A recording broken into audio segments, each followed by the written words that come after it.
네, 안녕하세요. 인공지능이 미래다. 대한민국 AI 스타트업 25개 선정한 것에 대한 두 번째 기사를 같이 살펴보도록 하겠습니다. 주로 이제 각 기업에 대한 설명인데요. 일단 이현주 기자께서 정리한 내용을 같이 보고, 그다음에 또 저희 연구팀의 또 황보유정 씨와 제가 썼던 논문에서 그 인공지능과 생산성 논문에서 이 25개 기업 중에 일부를 골라서 이 기업의 어떤 AI 서비스나 제품이 어떤 생산성을 고양하는지 정리한 내용이 있는데 그 부분을 같이 보는 시간으로 하겠습니다.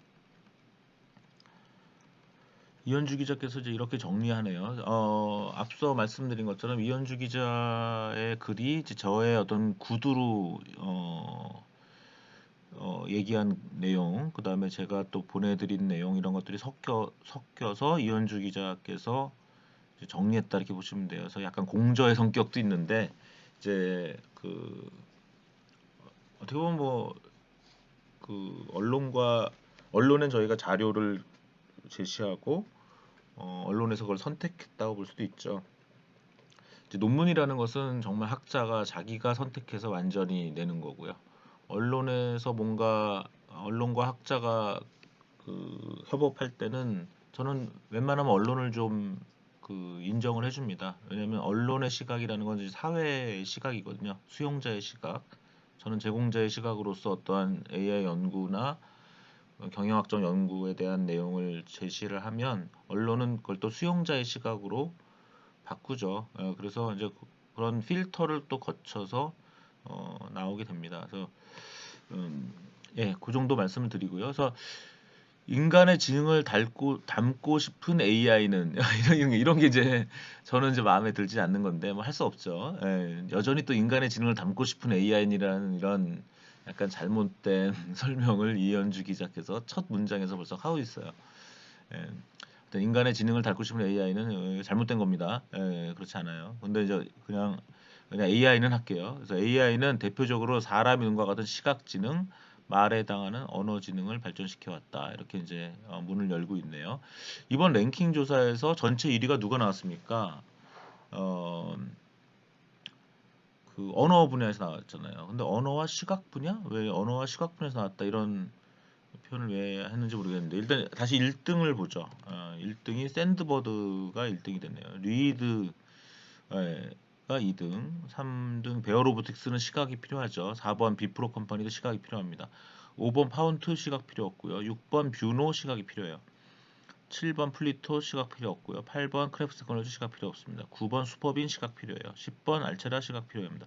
그럼 10등 안에 생각해 보면 시각이 필요한 회사가 현재 3번, 4번, 6번, 9번, 10번 5개나 있네요. 시각. 그 다음에 언어가 필요한 회사는 1번 샌드버드, 리드 약간 필요해요. 약간. 리드는 지금 약간 준비하고 있어요. 1번, 2번, 파운드 좀 필요 없어요. 필요할 수도 있어요. 뭐 1번, 2번, 3번, 7번 플리톤은 완전히 언어죠. 그럼 4개. 크래프트 테크놀로지는 언어 필요 없죠. 거의 수학에 가깝죠. 그러니까 언어가 필요한 회사가 한 4개 나온다고 볼 수 있네요. 맥시멈. 그리고 이제 수학적인 거. 리드는 그냥 현재로서는 수학적이에요. 사실은. 파운트도 어떻게 보면 수학적이에요. 어, 그러니까 완전히 수학적인 그러니까 우리가 한번 재밌네요. 수학적인 거로 보면 리드, 파운트, 그다음에 크래프트 테크놀로지, 그다음에 언어적으로 4개, 그다음에 시각 5개, 5개, 4개, 3개가 이렇게 겹쳐서 10개가 형성된 그런 형태라고 볼 수 있습니다. 뭐 절대적인 건 아닌데 여러분들이 이렇게 이제 여러 가지 조망을 해볼 수 있는 거죠. 오케이. 그러면 계속 한번 보죠. 메시징 AI를 선보이는 샌드버드가 그 주인공이다. 이 언어와 시각 분야에서 나왔다 이렇게 했는데 사실은 잘못 이것도 오타네. 예, 언어 지능에서 나왔다 이렇게 해야 되는데 그죠? 오타가 좀 있어요, 저 보니까. 여러분 세상에 모든 글은 오타가 있습니다. 모든 논문에는 잘못된 내용이 들어 있고요. 다 믿을 수는 없는 일이에요. 다 이제 그런 거고요. 모든 보도에는 오타가 잘못된 내용이 있을 수 100%다 진실이 아닙니다. 여기 다시 메시징 AI를 선보이는 샌드버드가 그 주인공이다. 샌드버드는 기업용 채팅 응용 프로그램 인터페이스 API를 개발해서 공급한다.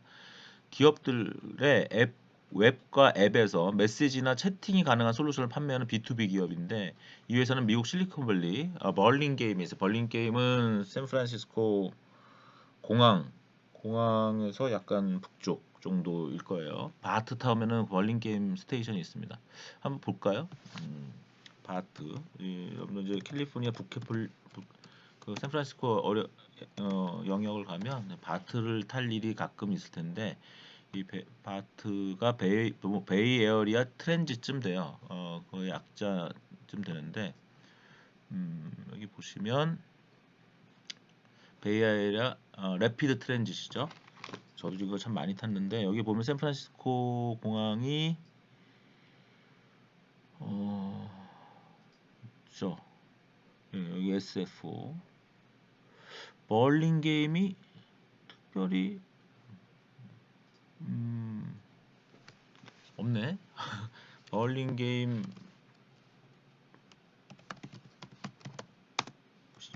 맵을로 보면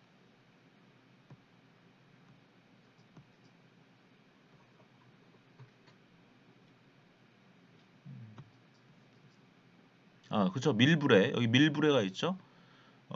밀브레와 벌린 게임가 붙어 있죠. 보시면 보면 여기 밀브레가 바로 샌프란시스코의 옆이잖아요. 그래서 요 동네에 있다 보시면 돼요. 샌프란시스코보다 공항보다 북쪽이라고 말하기보다 약간 남쪽이라고도 볼 수 있겠네. 예, 요 지역입니다.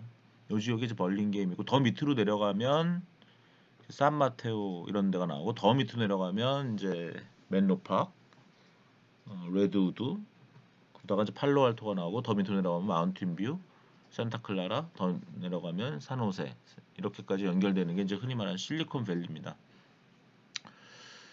그 미국 실리콘밸리에 본사를 두고 글로벌 시장 공략을 본격화하고 있다. 미국 3대 소셜미디어 레딧, 미국 프로농구 NBA, 동남아 최대 모빌리티 스타트업 고잭 등이 고객사다. 그러니까 뭐냐면 꼭 그 기업과 고객 간의 채팅이 아닌 거예요. 고객과 고객 간의 채팅이죠. C2C 채팅을 많이 이제 지원하는 것도 있는 거예요, 사실은. 그러니까 고객들끼리 막 채팅하는 거죠. 게임사, NBA 같은 프로농구. 우리나라 같은 경우 지금 스포츠 뉴스, 한국의 경우 스포츠 뉴스에 댓글이 없어져서 너무 재미가 없어졌어요. 어느 그 선수의 자살 사건이 있어서 스포츠 뉴스 댓글이 다 이제 금지돼 버렸는데 그래서 참 이 고객들의 스포츠 팬들의 그 성향을 알기가 상당히 어려워졌습니다. 대한민국 상황은. 근데 이제 저는 지나친 규제라고 생각을 해요. 어쨌든 그런 게 자꾸 자유를 제한하는 그런 쓸데없는 규제죠. 지금 연예 뉴스도 댓글이 금지됐고 스포츠 뉴스도 댓글이 금지되었습니다. 뭐 그렇게 따지면 모든 뉴스에 댓글을 금지하든지 어디에서도 그 자살을 유발할 수 있는 댓글은 나타날 수 있는 거죠. 사실은 그래서 좀 아쉬운데 어쨌든 이번 조사에서 1위에 오르게 된 배경은 누적 투자액, 밸류에이션, 시장 장악력 등에서 높은 평가를 받았어요. 그죠? 투자도 많이 받았죠. 누적 투자액 한번 확인해 볼까요? 샌드보드. 그 샌드보드가 그냥 독보적으로 1등을 할 수밖에 없는 거예요. 지금 보니까. 보세요. 왜냐? 제가 좀 더 깔끔하게 설명하려고 제가 엑셀을 가려놨는데 다시 또 풀어야 되겠네. 엑셀 숨기기를 취소하면 샌드버드 기준으로 보면은 누적 투자액이 3,800억이에요. 1,380억. 상당히 많죠. 근데 지금 굉장히 시장을 석권하고 있어요. 그리고 글로벌로 가 있죠. 예를 들면 너무 웃긴 게 샌드버드를 검색을 여러분들이 구글에서 해보면 키워드 검색 광고가 나오는데 샌드버드 경쟁사가 막 광고를 하더라고요. 샌드버드라는 키워드를 이용해서. 예, 지금은 이 화면상에서 샌드버드가 바로 애드로 나오는데 제가 다른 때 보니까 샌드버드를 찾으려고 고객이 들어가면은 샌드보드의 경쟁사들이 거기다가 대고 광고를 하고 있어요. 그래서 제가 그때 당시에 김동신 대표한테 얘기를 했더니 아마 조치를 한 것 같아요. 예, 샌드보드가 들어가면 샌드보드가 나오는 게 차라리 나은 거죠. 경쟁사가 나오면 약간 그건 가로채기가 되는 거죠. 그래서 그 정도로 좀 샌드보드가 글로벌 시장에서 먹히고 있다는 뜻입니다. 예. 그러니까 지금 샌드보드는 누적 투자, 밸류에이션도 한번 확인해 볼까요? 밸류에이션도 확인이 됐어요. 3,500억으로 확인이 됐습니다. 그 샌드보드 밸류에이션. 그러니까 지금 이거는 아마 최소일 거예요. 왜냐면 1,389억을 투자받았는데 밸류에이션이 3,500억이라는 것은 최근 투자가 한 1,200억이잖아요. 그러니까 30%나 지분을 줬다는 건데 그럴 리가 없거든요. 그래서 저는 이제 보수적으로 샌드보드 밸류에이션을 어떤 인터넷 사이트에서 찾았어요. 그래서 찾아보시면 또 나옵니다. 그래서 이렇게 찾아가지고 지금 샌드보드 밸류에이션을 일단 좀 보수적으로 해서 3,400억 정도로 밸류에이션 한 거고요. 그렇게 됐습니다. 그래서 이제 누적 투자액에서도 거의 1등이고 밸류에이션도 사실 거의 1등. 그다음 시장 장악력이라는 것은 얼마나 시장을 했느냐. 현재 1억 명 정도가 전 세계 인구의 1억 명 정도가 월에 한 번은 샌드보드를 거치고 있다는 거예요. 그죠? 그래서 이제 샌드보드 인터뷰가 다음 주쯤에 공개가 되면 아마 기사화 되겠지만 이제 김동신 대표의 그 비전은 전 세계 모든 사람이 샌드보드의 채팅 API로 대화를 온라인에서 나누는 그런 시대가 될 것이다. 그렇게 이제 얘기를 하고 있는 거죠. 그래서 샌드보드는 그냥 어떻게 보면 그냥 무조건 1등이었어요 이번에. 물론 2등인 리드도 만만치는 않은데 리드도 좀 미국의 산나몬은 어디냐면요. 산나몬도 바트에 맵이 있을 거예요. 있나? 산나몬이 아마도 있을 텐데 산나몬은 어디냐면 사실은 없나 보다. 없는데 요 더블린이라는 데랑 가까워요. 더블린.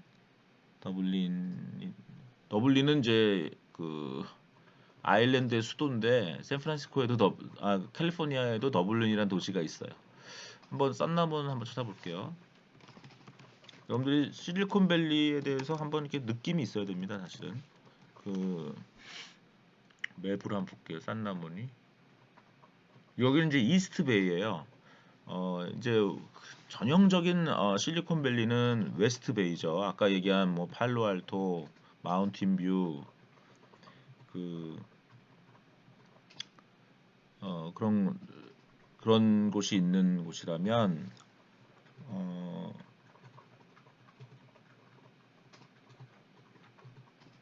여기 요쪽 지금 이 그림에서 요 왼쪽이 웨스트베이예요. 웨스트베이. 여기 아까 지금 산마테오 아까 얘기했고요. 레드우드, 팔로알토, 마운틴뷰, 산호세, 그다음에 애플이 있는 쿠퍼티노까지 연결되는 이게 아주 그냥 실리콘밸리의 이제 원류죠.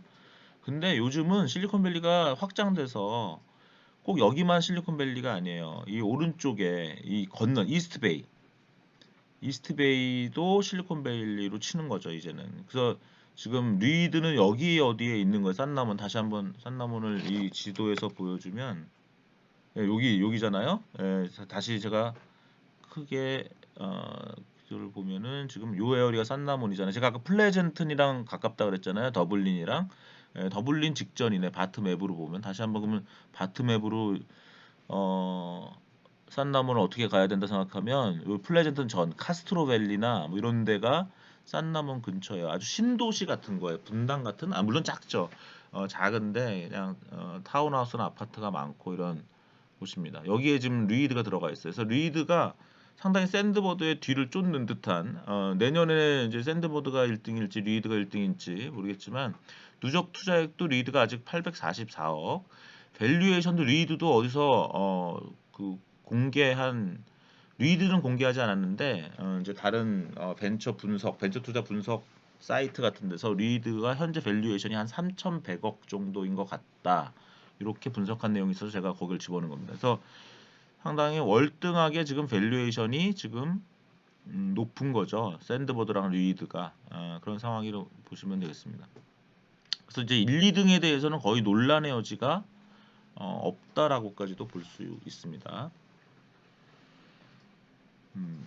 그리고 특히 챗봇 AI에 접근하는 방식에서 차별점을 보였다. 이경정 교수는 일찍이 기업용 챗봇 개발에 어려움을 간파하고 기업 채팅 API 시장에 집중해서 시장을 석권했고 그 결과로 기업용 챗봇 개발을 위한 데이터를 가장 많이 보유해서 기업 채팅 서비스에 AI 기술을 적용하는 기업으로 평가된다. 요게 조금 요걸 제가 좀 더 아마 다음 주에 그 인터뷰가 나오면 더 거기 나오긴 할 텐데 그 제가 그렇게 기자님한테 보여드려서 읽어드릴게요. 샌드버드는 기업 메시징 서비스나 기업 메시징 데이터, 기업 메시징 인공지능의 구글이 될 기업이다. AI는 기술 적용의 순서가 중요함을 알려주는 기업이다. 예, 처음부터 채팅에 들어간 기업들은 잘 못한다는 거예요. 근데 일찍이 기업용 챗봇 개발의 어려움을 간파하고 기업 채팅 챗봇에 들어간 게 아니라 채팅 API 시장에 집중해서 시장을 석권했고요. 문제 사용자를 차단하거나 스팸 필터링 등 기업 메시징 관리에 인공지능 기술을 적용했다. 근데 재밌는 거는 이렇게 기업 채팅 API 시장을 석권하면 어떻게 됩니까? 데이터가 엄청 쌓이는 거죠. 아까 지금 전 세계 인구의 1억 명이 한 달에 한 번은 지금 샌드버드를 쓰고 있다는 건데 앞으로 전 세계 인구를 다 쓰게 하겠다는 목표를 갖고 있는데 그렇게 메시징 데이터를 많이 가지게 되면 그걸로 챗봇을 만들 수도 있다라는 거죠. 향후 진정한 AI 챗봇 개발을 위한 데이터를 가장 많이 보유할 가능성이 있다라는 거예요. 그러니까 투자가 들어오는 거죠. 그래서 전 세계인 모두가 샌드버드를 이용해 채팅을 하게 될 거라는 원대한 비전을 갖고 있다. 이렇게 정리를 했습니다. 저희 황보유정 연구원이 정리한 내용도 한번 소개를 해볼게요. 그러면 여기 보면 샌드버드 부분을 좀 볼게요. 샌드버드 부분을 보면 샌드버드는 과연 어떠한 생산성을 향상시키느냐. 결국 개발자와 고객 응대의 생산성을 향상시킨다. 그죠? 샌드버드는 토탈 메시징 솔루션을 제공하는 스타트업으로서 샌드버드 SDK 소프트웨어 디벨롭먼트 키트의 형태로 고객사의 앱에 메시징과 채팅 기능을 손쉽게 탑재할 수 있어요. 일반 기업들이 채팅 기능을 탑재하기 위해서는 2달 이상 소요되던 기간을 샌드버드 SDK를 통해서 5일 이내로 단축. 엄청난 생산성이 일어나는 거죠. 여러분들 한번 생각해 보세요. 우리 회사 홈페이지나 우리 회사 앱에 채팅 기능을 사용자들 간의 채팅, 또 사용자와 기업 직원과의 채팅을 집어넣으려면 이거 일이죠. 새로 개발하려면. 근데 이거를 5일 이내로 단축시키니까 많은 개발자들, 많은 기업들이 이걸 그냥 그래 샌드버드 거 쓰자 이렇게 들어갔다라는 거죠. 예, 정말 좋은 시장이 들어갔는데 보니까 그 인터뷰에도 나오고 근데 이것이 인터뷰에서 보니까 이 김동신 대표도 샌드버드 창업하고 나서 피보팅을 했어요. 처음 모델 이걸 한 게 아니에요. 예. 김동신 대표는 그 전에 한 번 더 사업을 했는데 그때도 피보팅을 했대요. 그래서 이제 벤처라는 거는 이렇게 피보팅을 하는 거죠. 처음에 생각한 거랑 실제로 시장에 들어가 보고 해보면 달라지기 때문에 빨리빨리 피보팅을 한 겁니다. 그러니까 이 샌드버드의 오늘날의 이 비즈니스 모델도 사실 피보팅이 된 것이다. 이렇게 단축시킨 것도 단축시켰는데 가장 큰 차별점은 사용자 경험에 있었다라는 겁니다. 오프라인 싱크. 오프라인 싱크라는 게 뭔지 정확하게 모르겠는데 오프라인 싱크 유정 씨 알아요? 알아? 갑자기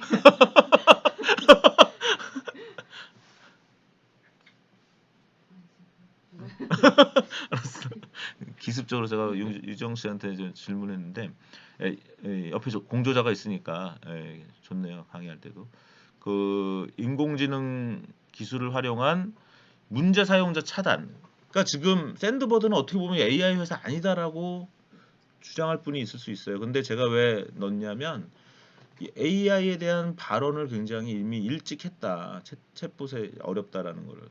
그래서 오히려 어 지금 그 챗봇을 만드는 게 아니라 이런 채팅 메시지 앱이나 서비스를 하는 데 있어서 거기서 AI를 쓰는 거죠. 문제 사용자 차단이나 스팸 필터링 같은 그런 분야에 풍부한 사용자 경험을 제공하고 있는 거예요. 그래서 약 1억 명의 월간 채팅 사용자들과 한 번에 100만 개 접속 기기를 지원하고 있는 그런 상태다. 근데 또 운도 좋은 거죠. 사업이라는 게 운이 따라야 돼. 왜? 코로나19, 코비드19 때문에 비대면 서비스가 되니까 어떻게 해요? 채팅이 엄청 늘어난 거죠. 온라인에. 대면 서비스를 하면 그 고객과 내가 다 나눈 대면 서비스, 대면 내용은 다 녹화되거나 녹음되지 않죠. 근데 온라인으로 많이 가니까 비대면이 되니까 이게 다 남는 데이터가 됐고 더 많은 수요가 생겼다라는 것입니다. 운이 좋은 거죠. 샌드버드도. 2등인 리드도 마찬가지예요. 온라인 교육을 했더니 지금 그냥 모든 관련 교육 기업 컨텐츠를 갖고 있는 회사들이 리드에 손을 잡으려고 애를 쓰는 그런 상황이 있습니다. 그래서 대면할 수 없는 경우나 은행에 직접 방문하지 않고 서비스를 용이하게 할 수 있는 그렇게 되는 거고요. 기업 입장에서는 고객 응대 시에 대면 혹은 텔레마케터보다 비대면 메시징 활용해서 고객 응대를 할 때 비용을 낮춰서 생산성을 향상시킬 수 있고, 또 개발자 입장에서도 채팅 기능 탑재를 위해서 다수 개발자를 투입하지 않아도 되고 서버 이용 및 유지 보수 비용을 샌드버드 개발 키트를 사용해서 쉽게 채팅 서비스를 구축해서 유지 보수 부담을 줄였다라는 거예요. 그래서 그런 것이 생산성 향상으로 이제 나왔다라는 것입니다. 이제 샌드버드의 설명이고요. 그 다음에 이제 번역 분야를 보겠습니다. 번역 분야는 플리토. 플리토가 이번에 12안에 들어왔는데 일단 상장사고요. 시가총액은 1,000억은 아직 안 되는 것 같아요. 확인해 보겠습니다. 제가 이거를 할 때 당시는 한 834억. 그래서 이제 1,000억을 가려고 애를 쓰는 그런 정도의 회사라고 보시면 되겠네요. 상장사예요. 여기는 AI와 그 굉장히 운 좋게 상장을 했다 뭐 이렇게 얘기하죠. 특례 상장의 어떤 대표적인 기업 같은 게 됐습니다. 지금 한국은 굉장히 특례 상장이 많아가지고 잘못하면 좀 이상한 회사 주식을 살 가능성도 있지만 좋게 말하면 그 기업들의 자금 조달이 굉장히 용이해지는 그런 아주 그런 상황으로 가고 있고요. 미국식으로 가는 거죠. 여기 보시면 특례사장 플리토라고 검색을 해보면 특례상장 1호예요. 1호. 뭐든지 여러분들 1호가 되게 좋습니다. 1기가 되게 성공을 해요. 1기는 좀 외롭긴 하지만 선배가 없어서 외롭긴 해요. 근데 성공을 많이 합니다. 그 선배가 없다는 것 때문에 개척을 계속 스스로 해야 되거든요. 그래서 내가 뭐 빅데이터 응용학과 1기다. 이거 성공 가능성이 높은 겁니다. 또는 빅데이터 응용학과 뭐 1기 졸업생이다. 이거 성공 가능성이 높은 거예요. 예, 저도 1기적인 걸 좀 했어요. 2기도 하고 그랬는데 뭐든지 여러분들 그런 걸 노려보세요. 플리토는 운이 좋은 거죠. 어떻게 보면 또 그 선도래기 때문에 특례상장 1호야. 대한민국. 비즈니스 모델 특례상장. 그것도 비즈니스 모델 특례상장 1호네요. 그죠? 기술 특례상장도 아니고. 좋습니다. 저는 이런 제도가 있는지도 몰랐어요. 비즈니스 모델 특례상장이라는 게 있네. 사업 모델. 좋습니다. 고대 경영학과 나온 사람이라고 제가 들었어요.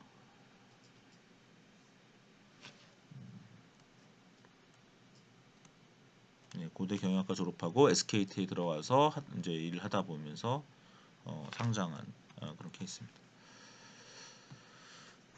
그리고 그래서 한번 이제 플리토 한번 보죠. AI와 크라우드 소싱을 결합한 유료 번역. 유료 번역이라는 게 또 재밌죠. 그냥 무료로 구글 번역은 일반 사용자한테는 주로 그 무료로 제공하고 있는데 유료 번역이에요. 플리토는. 유료가 된다는 건 뭐야? 책임성이 생긴다라는 거죠. 그다음에 사람이 약간 개입이 되는 겁니다. 역시 AI의 기술을 활용하면서도 그 유료 번역하는 사람들이 그 구글 번역 안 쓰겠습니까? 당연히 쓰죠. 자기 생산성을 위해 쓰고 근데 구글 번역이 현재 완벽하지 않으니까 그거를 또 고치는 거죠. 그러면서 그 플리토는 굉장히 양질의 번역 데이터를 확보할 수 있죠.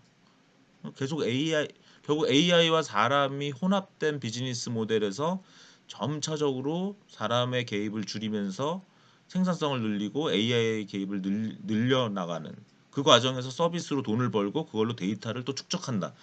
보세요. 아까 그 샌드보드랑 상당히 유사하죠. 어떻게 보면은. 예. 한국 죄송한데 제가 이런 플리토 같은 모델이 미국이나 다른 나라의 기업 모델을 짝퉁인지 그러니까 카피인지 아니면 한국에서 이게 나온 건지 그것까지는 제가 확인을 못했어요. 그걸 한번 나중에 좀 조사를 해서 또 한번 얘기할 기회가 있으면 좋겠습니다. 플리토는 언어 데이터 구축 플랫폼을 운영하고 있다. 언어 장벽 없는 세상 실현을 목표로 슬로건 좋네요. 언어 장벽 없는 세상. 2012년 집단 지성 번역 서비스. 그러니까 AI를 하기도 전에 AI가 그렇게 유행되기 전에 일단 집단 지성으로 시작했네요. 그죠? 그러다가 전문 번역과 AI 번역까지 서비스를 확장한 거죠. 미리 준비된 회사네요. 그죠? 현재 25개 언어를 번역할 수 있고 173개 국가에서 1000만 명 이상의 사용자가 서비스를 이용한다. 번역 플랫폼을 통해서 확보하면 그게 언어 데이터가 돼버리잖아요. 그죠? 그래서 이 데이터를 또 다른 회사에 파는군요. 마이크로소프트, 텐센트, NT도코모, 삼성, 현대차 등 다양한 기관과 기업에 제공하는 B2B 사업을 진행하고 있네요. 플리토를 창업한 이정수 대표는 쿠웨이트에서 태어났어. 본투 글로벌이네. 본투비 글로벌. 사우디, 영국, 미국에서 유년 시절 보내서 자연스럽게 언어에 관심을 키웠네. 그런 스토리텔링도 있네요. 그죠? 대학 재학 시절 플리토의 모태가 되는 크라우드 소싱 번역 서비스인 플라잉키를 이미 창업했네. 고대 경영학과 다닐 때 이미 창업을 해버렸네요. 그러다가 SKT에 들어갔네요. 어떻게 보면 SKT에 들어간 게 그 창업 아이템을 갖고 들어간 거네요. 지금 보니까. 예. 구글 등 글로벌 기업에서 번역 서비스를 제공하는 상황에서 이 대표는 언어 데이터만을 전문으로 다루는 기업은 오타 났네요 또. 기업은 플리토가 유일하다며 플리토 AI 번역 엔진은 국내의 그 어떤 번역 엔진의 성능보다 정확하다고 잡아놔. 이거 재밌네. 잘 몰랐어요, 솔직히 이번에 작업하면서도. 근데 아까도 말씀드렸지만 밸류에이션 위주로 할 수밖에 없죠. 저의 주관을 최소화할 수밖에 없습니다. 그러다 보니까 플리토가 위로 올라온 거예요. 그래서 잘 몰랐는데 상당히 재밌는 스토리와 그걸 가지고 있는 주식 투자할까 여기 고민되네. 예. 근데 최근에 많이 올랐더라고요. 플리토도 최근에 좀 올랐어요. 제가 보니까 최근 너무 올랐으면 좀 사기 겁나잖아요. 약간 그런 게 있죠. 1년 봅시다. 1년 추세. 어, 뚝 떨어졌다가 다시 올랐네. 그죠? 전 고점보다는 내린 상태네요. 이런 회사 투자할 만하기도 한 것 같습니다. 저는 이거 함부로 그런 얘기는 안 하는데 왜냐면 제가 주식 투자 잘 못해요 요즘. 그래서 말씀 못 드리겠는데 어쨌든 그렇네요. 플리토 재밌네요. 이 AI 기업 뭐 25개 이거 자꾸 하는 이유가 뭡니까? 우리가 좋은 기업을 보고 이런 기업을 육성하고 또 여러분들이 그런 기업들에 투자도 하고 글로벌 진출도 시키고 그 다음에요 좋은 기업을 미리 알면 그 기업과 협업할 수 있는 방법을 찾아내면 여러분들 스스로가 돈을 버는 겁니다. 예, 그쵸? 루이드랑 어떻게 일할지 샌드보드랑 어떻게 일할지 샌드보드 영업을 내가 좀 시켜줄까? 할 수도 있는 거죠. 다른 나라 전 세계 다른 나라에 여러분들이 만약 말레이시아에 있다 샌드보드 말레이시아 영업을 해주시면 샌드보드 그거 여러분들 돈 버는 거잖아요. 그죠? 비프로 11도 마찬가지. 비프로 컴퍼니도 지금 그 플리토도 마찬가지네요. 그래서 여러분들이 만약 언어 전문가다 하면은 그쪽을 또 일하실 수 있는 겁니다. 플리토 재밌네요. 그 다음에 이제 영상 인식. 우리 이현주 기자는 이제 영상 인식 시각과 영상 그 언어와 영상이라는 표현을 약간 섞어 썼는데 어쨌든 전체 1위는 언어 분야에서 나온 거고 알체라는 시각 분야. 근데 시각이 아까 말씀드린 것처럼 시각이 5개, 10위 안에 5개나 사실 들어있어요. 기술적으로는. 예. 이 밖에 영상 인식 기술을 국제적으로 인정받은 알체라도 순위에 올랐다. 알체라는 삼성 종기원. 재밌는 제 가설이 최근에 하나 있는데 삼성 종기원 출신들이 창업하면 성공하는 것 같아요. 예. 저도 옛날에 어렸을 때 삼성 종기원에 가볼까 하는 생각 했었거든요. 왜냐면 당시 우리나라에서 그나마 좀 괜찮은 연구소가 뭐냐. 저는 사실 대학 교수가 될 마음이 별로 없었어요, 옛날에. 대학 교수는 가르치는 게 싫었어요, 저는. 저는 연구만 하면 되고 로보텍 건비 같은 거 만드는 연구소 연구를 하는 사람이 로보태권브이 보면 이제 김 박사가 나오죠. 근데 저는 김 박사가 되고 싶었는데 친구들은 저보고 카프 박사라고 놀렸어요. 카프 박사 아세요? 로보태권브이에서 카프 박사. 저랑 똑같이 생겼어요. 키 작고 머리 크고 이렇게 생겼습니다. 이제 카프 박사가 여기 잘생기고 키 큰 사람이 김 박사. 김 박사로 로보태권브이를 만들었고 이 카프 박사는 막 키도 작고 못생기고 그래가지고 막 이 사람도 똑똑하지 않은 사람은 아닌데 그래서 나쁜 로봇을 만드는 거죠. 그래서 제 친구들이 저한테 맨날 카프 박사로 놀렸는데 이게 외모 가지고 이제 놀린 케이스입니다. 근데 어쨌든 저는 그 별명은 카프 박사였지만 김 박사가 되고 싶었고 그런 로봇 태권브이의 영향을 받아서 저도 AI에 관심이 있었죠. 그런 건데 이제 교수에 관심이 없었어요, 솔직히. 근데 다들 교수를 하더라고요. 그래서 그냥 할 수 없이 교수가 된 거고. 사실은 저는 삼성종합기술원 같은 데도 갈 마음이 있었고, 애트리 아니면 뭐 미국으로 치면 나사 또는 IBM의 뭐 왓슨 연구소 뭐 이런 데 갈 마음이 있었어요. 근데 이제 어쩌다 교수가 돼서 이렇게 강의도 하는데 삼성 종기원 출신들이 만든 벤처들이 꽤 잘 돼요. 지금 보니까 제가 김정배 대표도 비슷한 거예요. 예? 삼성 종기원에서 영상인식 기술을 연구해 왔다는 거고요. 2016년에 결국 이제 회사를 나와서 창업을 했네요.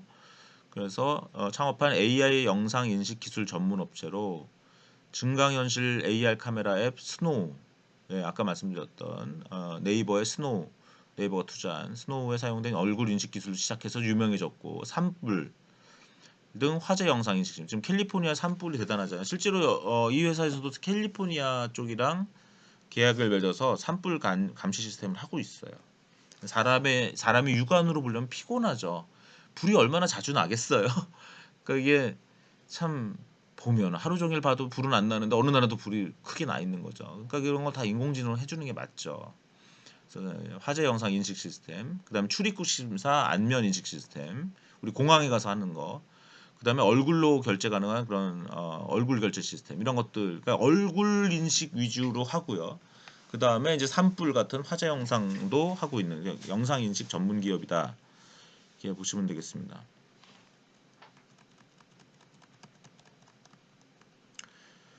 그다음에 이제 환경, 에너지, 로봇 분야의 기업을 한번 보겠습니다. 슈퍼빈 너무 재밌는 회사죠. 슈퍼빈. 저는 참 좋아했어요. 제가 경희대 강의에서 1년 전인가 2년 전에 학생이 발표해서 알았어요. 이 슈퍼빈. 그래서 이제 수업 시간에 학생분들 발표를 좀 시키는 것도 상당히 재밌는 어떤 기업을 발견하고 저도 공부하게 되는 그런 효과가 있는데 슈퍼빈은 AI의 기술에 기반해서 폐기물 회수 로봇을 운영하는 거예요.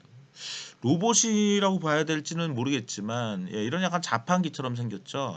여기에 뭔가를 집어넣는 거예요. 재활용품을. 근데 여러분 페트병이나 뭐 캔 같은 거 이런 걸 집어넣는데 병 넣는 기계가 따로 있고 좀 가벼운 거 넣는 병은 좀 깨지잖아요. 그러니까 병을 넣는 기계는 좀 달라요. 그래서 병 넣는 기계 따로, 그다음 캔이나 페트병 넣는 기계 따로 있어요. 이걸 집어넣으면 여기 좀 아마 왼쪽이 병 넣는 거고 오른쪽은 캔이나 페트 거예요. 이걸 집어넣으면 영상 인식 기술이죠. 이것도 영상 인식이나 또 무게 뭐 이런 것들을 봐가지고 이게 재활용품이 맞는지를 보는 거예요. 예.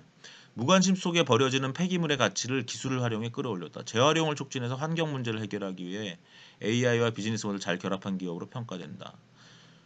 김정빈 슈퍼빈 대표는 그동안 환경이라는 가치에 대해서 추상적으로 접근했다면 슈퍼빈은 환경의 가치를 구체적으로 증명할 수 있는 제품과 서비스가 있어야 한다고 믿었다. 예, 그동안 환경이라는 거에 너무 추상적으로 접근했다. 근데 되게 멋진 얘기죠. 이 김정빈 대표도 미국에서 되게 오랫동안 유학하고 고생한 분이에요. 예, 또 이분은 그 스토리들이 인터넷에 많이 공개돼 있어요. 재밌어요. 아까 누구요? 저기 플리토도 이제 보니까 어렸을 때 외국을 많이 다녔네요. 근데 이제 그러면서 언어에 관심이 있었다. 왜?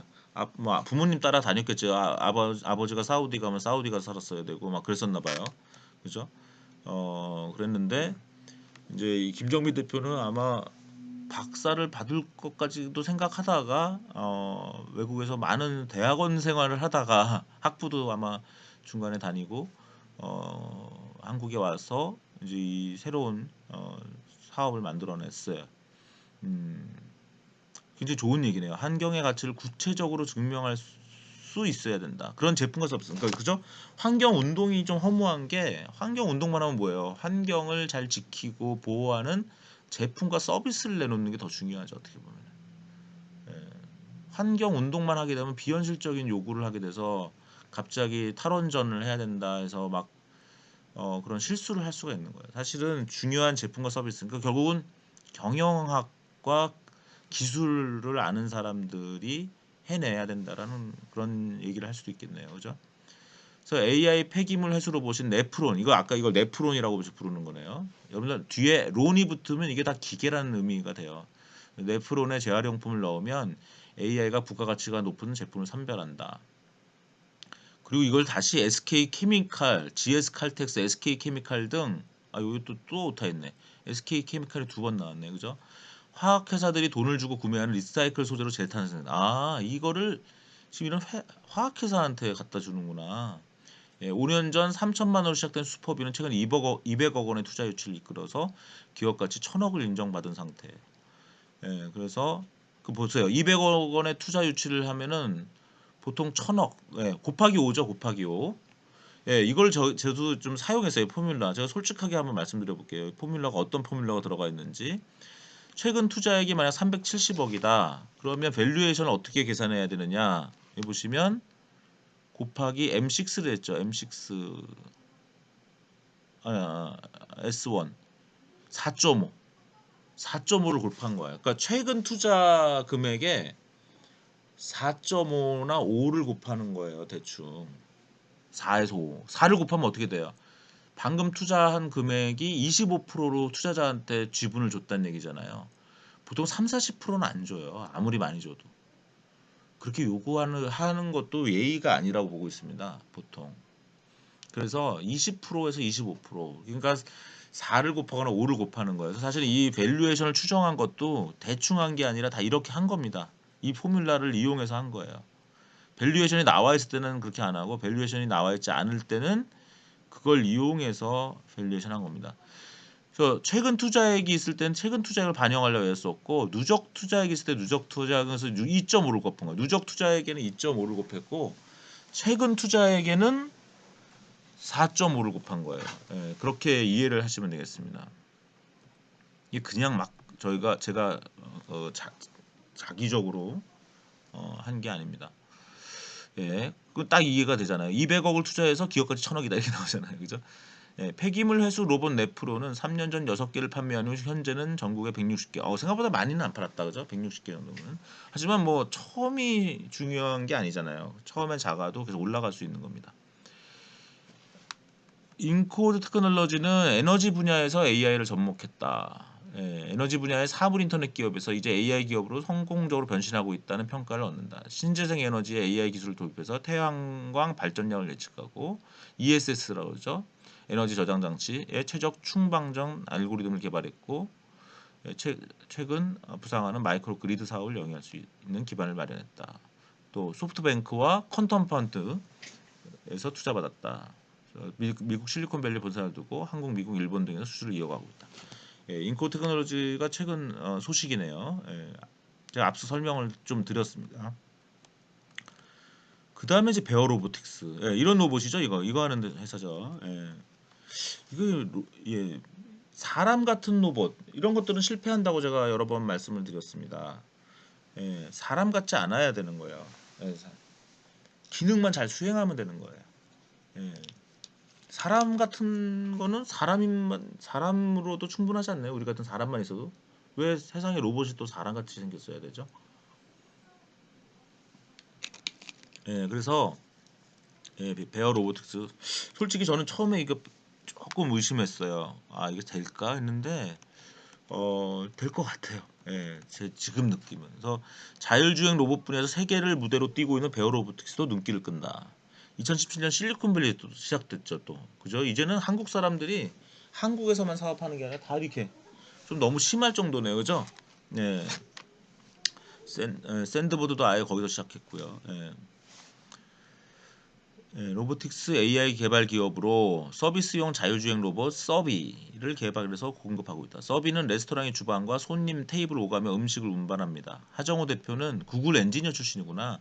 미국에서 순두부집을 창업했군요. 실제 레스토랑을 운영.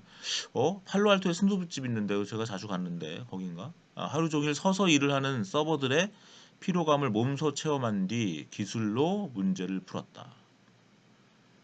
본인이 서버들이 너무 힘든 거죠. 예. 그죠? 레이저를 이용하는 센서 라이다와 3D 카메라를 통해 좁은 라이다를 쓰네요. 그다음에 3D 카메라를 통해서 좁은 실내 공간에서도 안전한 자율주행이 가능한 서비는 바닥에 신발, 지갑 등 아주 작은 장애물을 자동으로 감지하고 피할 수 있다. 왜? 요거 잘못 지나가면 쓰러지거든요. 여러분들 실리콘밸리 가면요 곳곳에 로봇이 쓰러져 있어요. 예. 왜 바퀴로 달려서 하니까 이게 한번 넘어지면요 누가 일으켜 세워지기 전에 일어나지도 못합니다.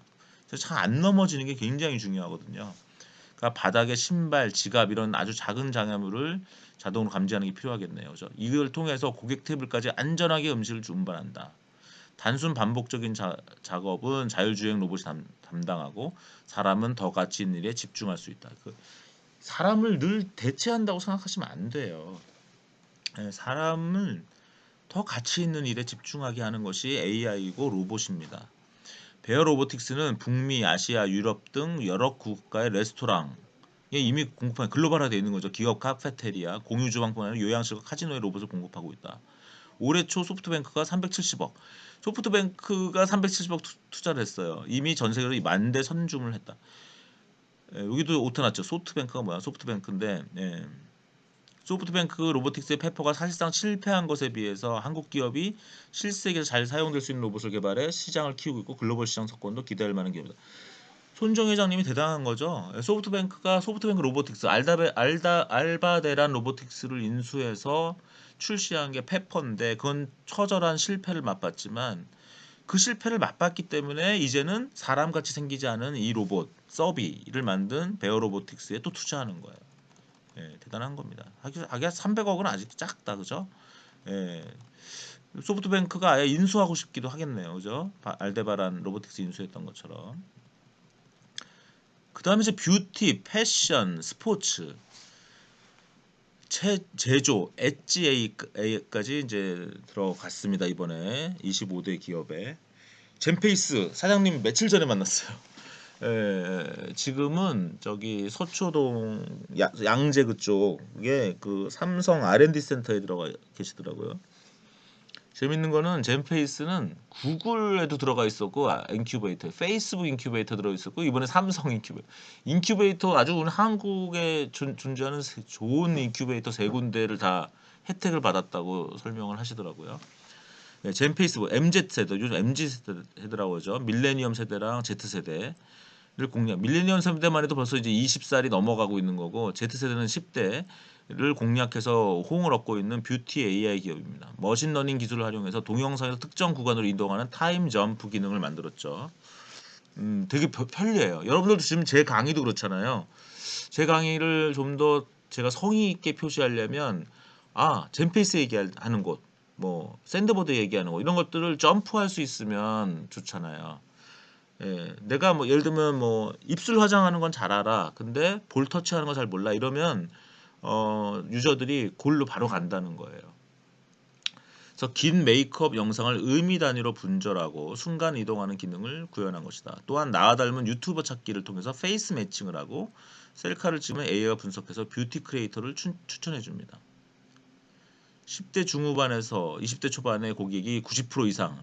이거 되게 좋은 거죠. 왜? 젊은 사람들이 쓰는 서비스가 성공하는 거예요. 인스타그램, 그죠? 틱톡, 또 뭐죠? 그리고 스냅챗, 페이스북이 인스타그램 인수 안 했으면 어떻게 돼요? 망했죠, 뭐. 페이스북이 빨리 인스타그램을 인수한 게 얼마나 다행인지 모릅니다. 페이스북 관점에서는요. 좀 제가 페이스북 주주도 아니고 아무것도 아니지만은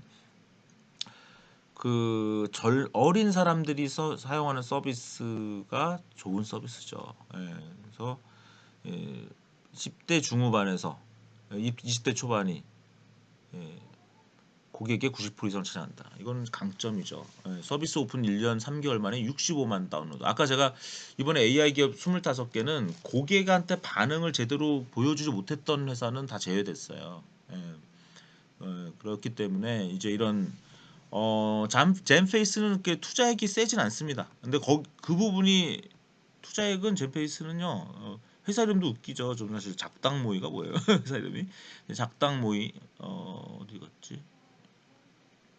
예, 이 작당모인데 여기가 투자액 68억밖에 안 돼요. 그런데 그래도 다른 회사들을 제치고 25위 안에 랭크가 됐습니다. 왜? 60만 명의 고객을 모았다는 거죠. 60만 명의 다운로드. 한 일 사용자 수가 10만 명 정도 된다고 해요. 예. 이번 인터뷰에 나올 겁니다. 이제.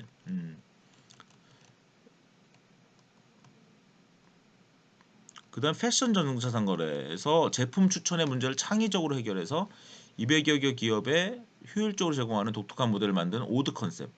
여기도 너무 멋져요. 예. 그다음에 스포츠 분야에서 비프로 11 이미 인터뷰했죠. 기사도 나왔고 한국에서 출발했지만 시장이 큰 유럽으로 곧바로 진출해서 세계 축구 영상 분석 시장을 석권하고 있는 기업이다. AI와 인간의 협업으로 가치를 창출한 모범적인 비즈니스 모델. 지금 AI와 인간의 협업을 하는 회사가 지금 비프로 11, 그 다음에 여기 젠페이스도 마찬가지입니다. 그 다음에 플리토도 마찬가지고요. 예, 대부분이 그렇게 하고 있는 거예요. 뭐 베어로보틱스 마찬가지고요.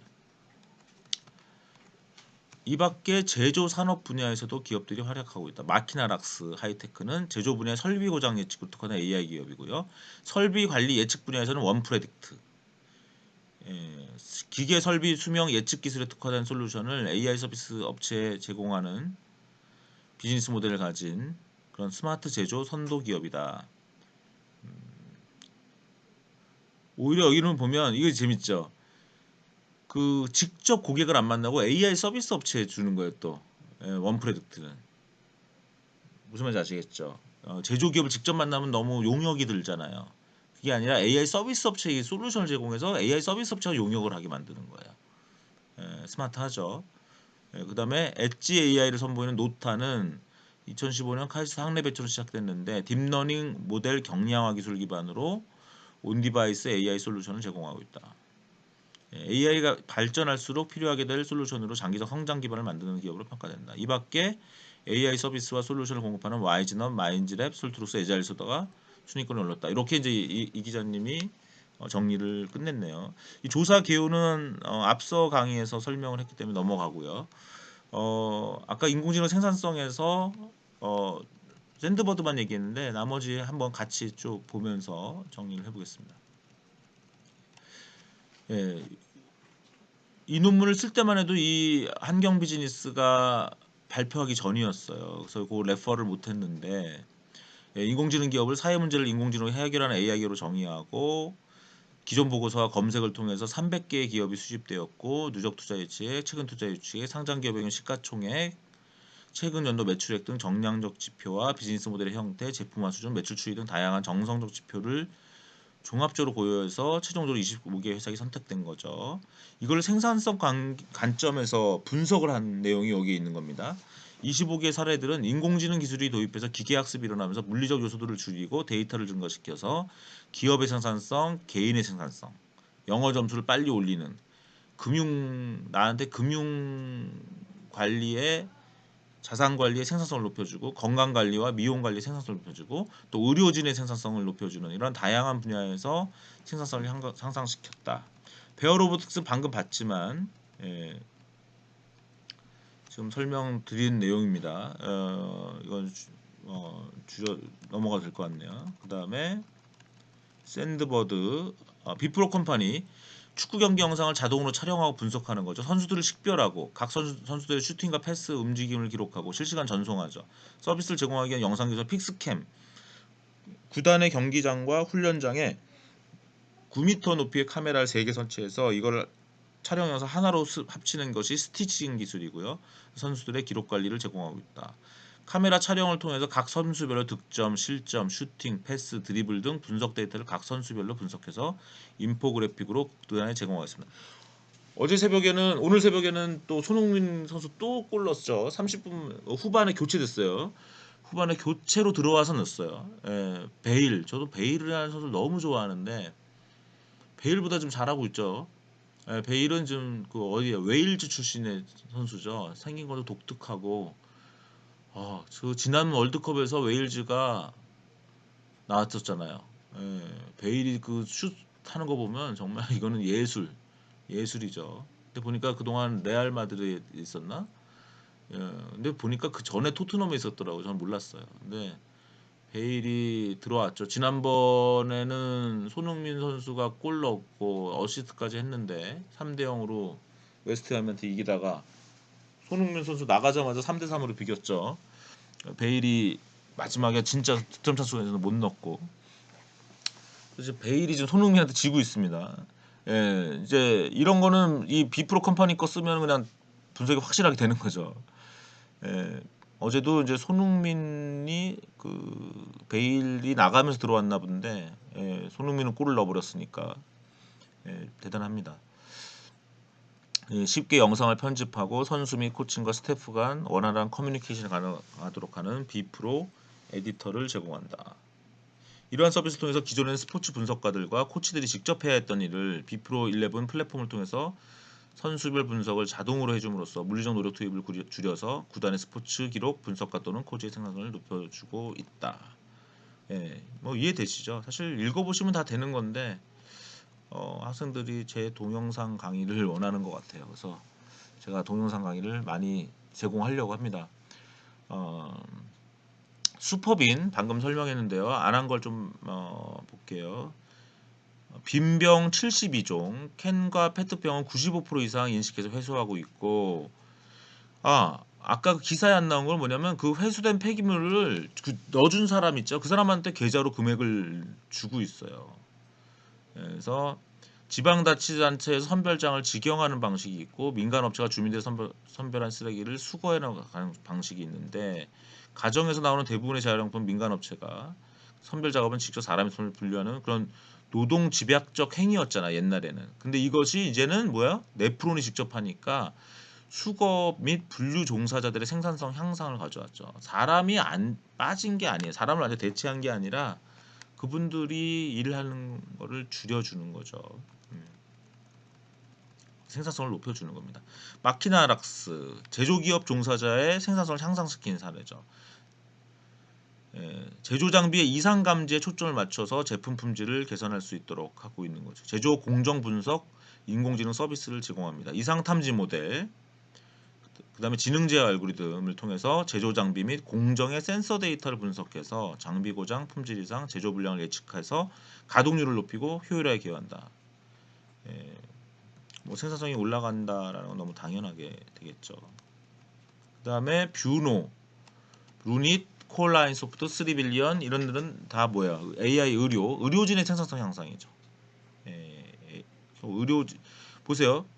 뷰노의 본회의지가 보면요. 기존의 의사분들이 책을 기반으로 환자의 데이터를 판독하는 결국 3시간 정도의 시간이 걸렸는데 뷰노는 이 시간을 40%까지 줄여둔다. 그래서 인공지능과 의사의 시너지를 통해서 생산성을 높이는 사례다.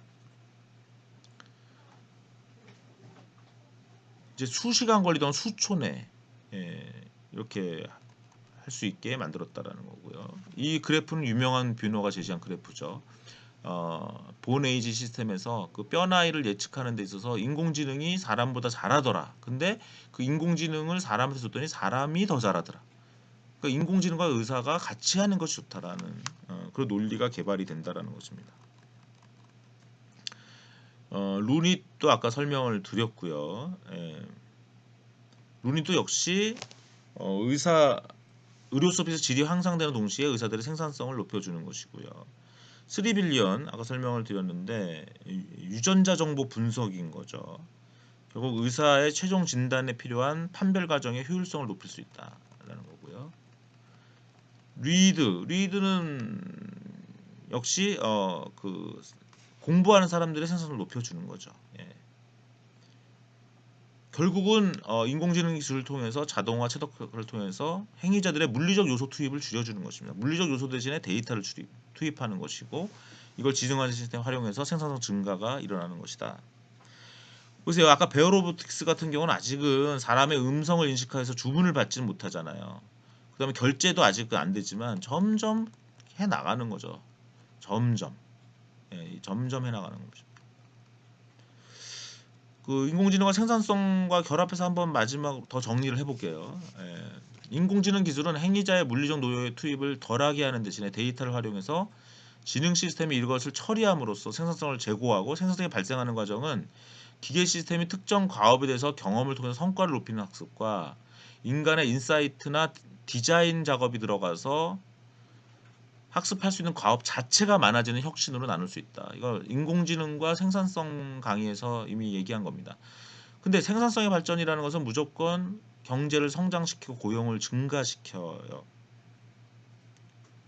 실업을 유발하지 않는가? 아니다. 전체적으로 보면 고용을 증가시켜요. 결국은. 따라서 인공지능에 의해서 생산성이 올라가면 경제는 성장하고 고용은 증가할 것이다. 생산성 역설 또는 인공지능 역설이라 불리는, 즉 인공지능 또는 기술에 의해서 생산성이 올라가고 있다는 실증적 증거를 찾기가 어렵다라는 이런 현상은 기술이 실세계에 제대로 적용되기까지는 보완적 기술과 사회제도, 문화가 같이 변해야 되는 구현의 지연 또는 지체가 일어나기 때문이다. 따라서 인공지능으로 생산성을 일으키려면 보완적 기술, 제도, 문화를 다 같이 해줘야 돼요. 이러한 노력이 계속됨에 따라서 각 생산성은 올라갈 텐데, 이 논문에서는 여러 우수 인공지능 기업 사례를 통해서 각 부문의 행위자의 생산성이 올라가는 것까지 우리가 확인을 했죠. 그럼 행위자의 생산성을 극도로 높이다 보면 행위자 그 자체가 필요 없어지는 단계까지 올라갈 것이 아닌가 하는 상상도 가능한데, 어떻게든지 설명해 보겠습니다. 완전 자율 자동차가 운전자를 결국 없애는 단계까지 발전할 것이라는 전망이 한 예다. 그러나 교통 운송 분야에서 운전자가 전혀 필요 없어지는 인공지능에 의한 혁신이 일어난다 하더라도 그것은 사회 전체의 생산성으로 이어지고 그것에 또 파생되는 산업이 발생하기 때문에 이는 전반적인 경제의 또 성장과 고용의 창출로 이어지는 것이. 어떻게 이런 말 하실 수 있어요? 라고 누가 질문한다면 저는 과거를 보라고 말할 수밖에 없습니다. 과거 카메라의 탄생, 자동차의 탄생이 가져온 무수한 일자리의 탄생과 산업의 발전, 경제 성장의 역사를 보아도 확인 가능하다. 그렇게 말씀드릴 수밖에 없어요. 네, 그 25개 회사에 저희 또 손동성 연구원이 그 기술을 분석을 했어요. 그거를 조금 엑셀 표를 보고 간단하게 설명을 드리겠습니다. 보세요. 샌드버드는 NLP 챗봇의 일부를 쓰죠. 사실 분석 기능 이런 것도 쓰는 거고요. 사실은 챗봇 NLP만 쓰는 게 아니라 그죠? 어떤 필터링 같은 거 쓰는 겁니다. 향후 챗봇의 사용도 되겠죠. 그다음에 리드는 컬래버레 필터링, 딥러닝, 리인포스먼트 러닝. 베어로부터는 CNN 일단 들어가죠. 아까 보면 라이다도 들어갔네요. 라이다 기술, 그죠? 라이다 기술 들어가고 3D 인식이라는 거 들어간다고 아까 말씀드렸고요. 좀 보완을 하면 비프로 컴퍼니는 이제 그 CNN 오브젝트 그 다음에 뭐 스티칭 그 합치는 거 스티칭이라고 했죠. 스티칭 기술 이런 것들이 필요하고요. 파운트는 영상이 없다 그랬죠 아까. 그 네트워크 NLP도 별로 없을 거예요, 그죠? 예, 여기는 클러스터 애널리시스 같은 머신러닝, 주로 숫자를 다루는 머신러닝이고요. 뷰노는 CNN, 뷰노는 그 저와의 인터뷰도 보시면 알겠지만 여러 기술을 다 쓴다, 라고 합니다. 플리터는 OCR 쓰는군요. OCR 당연히 쓰겠네. 뉴럴 네트워크, 뉴럴 머신 트랜슬레이션 기술 쓰고요. 크래프트 테크놀로지는 오토 ML을 쓰네요. 리인포스먼트 러닝도 쓰고, 예, 좋습니다. 그다음 슈퍼빈 CNN 쓰겠죠. 그다음에 알체라 CNN 쓰고요. 컨볼루션 뉴럴 네트워크, 와이즈넛 NLP 쓴다고 나오네요. 그죠? 3빌리언 머신러닝, 어댑티브 부스팅 쓰네요. 랜덤 포레스트, PCA도 쓰네요. 프린시플 컴포넌트 어널리시스. 그다음 루닛 CNN, 인코 테크놀로지 딥러닝, 휘노 딥러닝, 콜라이 소프트 CNN. 그러니까 이미지가 들어가면 다 CNN이 들어가는 거죠 기본적으로. 그다음 원 프로젝트는 딥러닝, 패턴 어널리시스, JLK 인스펙션, CNN. 마인즈랩, NLP, CNN 뭐 각종 왜 SI 회사들이니까 잡다하게 다 쓰는 거예요 지금. 솔트루스도 보면 뭐 잡다하게 다 쓰죠. 노타는 CNN. 아 그렇죠. 패션이니까. 아 오드 콘셉트 CNN이고 노타도 CN을 쓰는지는 좀 봐야 되겠는데 뭐 기본적으로 쓰겠네. 이건 좀 확인해 볼게요. 그 다음에 젠페이스 CNN, 마키나락스, 머신러닝, 딥러닝, 리인포스먼트 러닝 뭐 다 섞여 있는 얘기인데 사실은 그냥 딥러닝과 리인포스먼트 러닝 이렇게 쓴다고 해야 되겠네요. 머신러닝 헷갈리네. 그 다음에 에자일 수다도 머신러닝이나 특히 딥러닝 방법도 NLP 여러 가지 쓴다. 여러 가지 쓴다는 것 자체가 SI 회사라는 뜻이에요. 그래서 보면 잡다하게 쓰면은 SI 회사가 되는 것이고 물론 그것을 이제 꼭 늘 그런 건 아닌데 그걸 제품화하고 플랫폼화하는 회사도 물론 있겠죠. 그 다음에 오른쪽엔 제가 그 각 기업에 대해서 커멘트를 한 내용들이 있어요. 한 줄짜리 정도의 커멘트. 혹시 빠진 게 뭐가 있나 혹시. 예. 제가 요거는 저 경희대 수강생들한테는 제가 이 엑셀 파일을 공개를 하겠습니다. 공개를 해서 여러분들이 공부할 수 있도록 이렇게 하고요. 음,